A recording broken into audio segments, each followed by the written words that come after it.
My name is JD Osborn and I'm from North Idaho. This is a 1994 Toyota Land Cruiser Troop Carrier, HZJ75. I bought this truck about 4 years ago. Basically, I landed at this vehicle because of my criteria. Like, I basically had 3 things in mind that I wanted to solve: a nice bed to sleep on, a good kitchen to cook good food, and then a hot shower. My favorite feature of the vehicle is definitely the bed. There's no setup time, no pack down time, and it's super comfortable and large.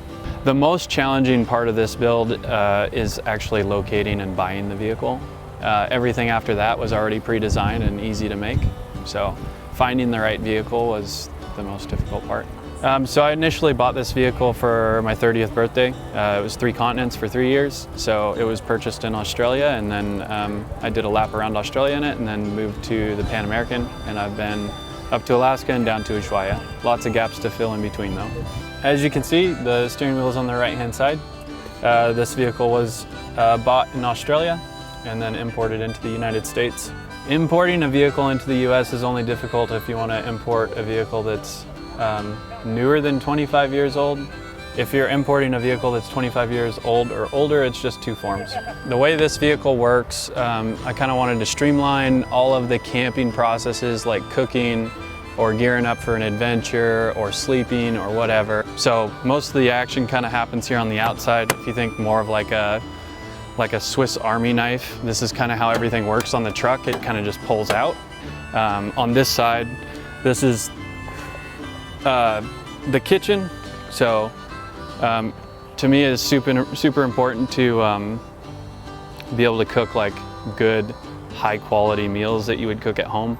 It has like quick expandable space if you mistake yourself on how much space you need, so you can easily add more table space if you need it.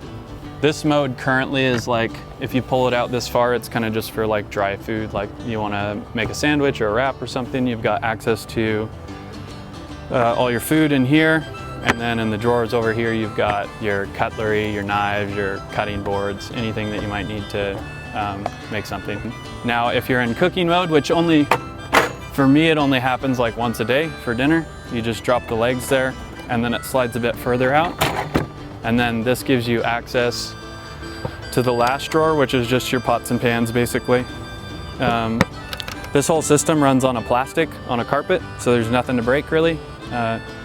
Bearing slides are heavy and they do wear out over time. So these are all just push button drawers that open. Again, no drawer slides. This is, these drawers basically can pull out if you ever needed to clean them. And then you just spray like a silicone spray, which helps them slide. But because they're not heavily weighted, there's not really any reason for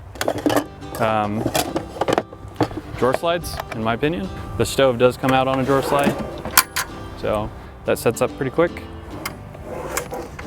And then back to this. This is a cutting board, but it's also like a full table, so you can take it all the way out. And then underneath you've got built-in legs, so you can adjust those independently on the ground if you need to. So I've got water built into the door here. You just grab a line, connect it, open the spout, and turn on the pump, and then you've got running water here. And then if the pump were to ever break, you actually have a gravity feed down here. That's accessible if it's all locked up. And then the water tank is built in between the chassis rails, so it keeps your weight low. This drawer here is kind of dedicated to adventure gear. It just runs on a plastic strip, so there's nothing to break. It's lightweight and you get full usage of the drawer. Okay, so the last thing here is a fly screen. What I kind of find, like while I'm on the road, is once you notice there's mosquitoes, it's kind of too late to prevent them from coming inside. So if you have something set up that's always set up, it works better.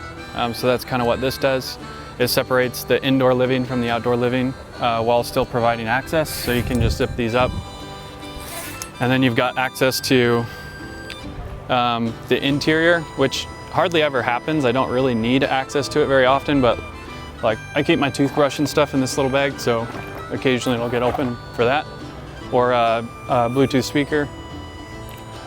And then here in the side compartments, I guess, these just lift off, and then it allows access down the whole length of the vehicle on either side for stuff that you don't really need access to all the time. I keep like oil pans and adventure gear that I don't use so often. Okay, so the Troopy has 4 windows on either side with these sliders.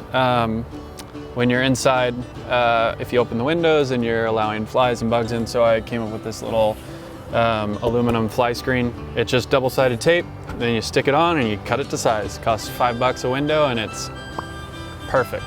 Okay, so this troop carrier is the RV model, which basically just means that this front seat, it seats 3 across the front, but instead of just moving forward and then sliding forward, it actually pivots as well, which creates a really nice hallway, if you will, into the vehicle. Yep, so this is the main way to get into the bed. Like if you're camping or whatever, you put away the kitchen, then you come to the front door here, and you climb in this way. And I think it's probably the most comfortable bed any overlander runs. Also, 0 setup time, 0 pack down time. Also, the fact that there's no fabric sides to there's no tent material or anything, it makes it super good in all weather conditions. So down both sides of the bed here, we have overhead storage bins. This is where I keep all of my clothing. And then it's just all divided up with these packing cubes. So you can pull them out and organize your clothes, fold them in the laundromat, and then bring them back in and just load them into their spots. Right here in the vehicle, right behind this wall, is the refrigerator. And the reason I put it there is, again, back to simplicity, no drawer slides. I'm not a fan. You have access to the fridge here when you're at the back kitchen, but you also have access into your fridge from the driver's seat. I'm gonna go back to South America next, after probably touring the US for a bit. Yeah, I missed out on a lot of countries due mostly to the pandemic. When you set off on a trip like this, it doesn't ever really pan out the way that you planned it to be. So there's a lot of stuff that I need to go back and see.